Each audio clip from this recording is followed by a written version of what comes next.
Latest social media updates. Facebook now lets you create up to 4 additional profiles. Bing Webmaster Tools to retire Disavow links feature. WhatsApp rolls out payment option in India. WhatsApp testing Messenger app for iPads. Microsoft Bing and Wix announce IndexNow integration. Thomas Cook India offers Forex services via WhatsApp. TikTok and Google test new search partnership in app. Google Ads automatically created assets available in 8 languages. Amazon launches new smart tech for parents with kids of all ages. Siri can now play Spotify hands-free on your HomePod. Bing Webmaster Tools unveils enhanced sitemap reporting.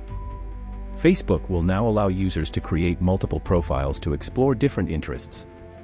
YouTube announces new creator tools, including generative AI options, at Made On event. YouTube Music for iPhone gets permanent mini player with AirPlay, swipe controls. For more digital trends, visit karanvalidi.com.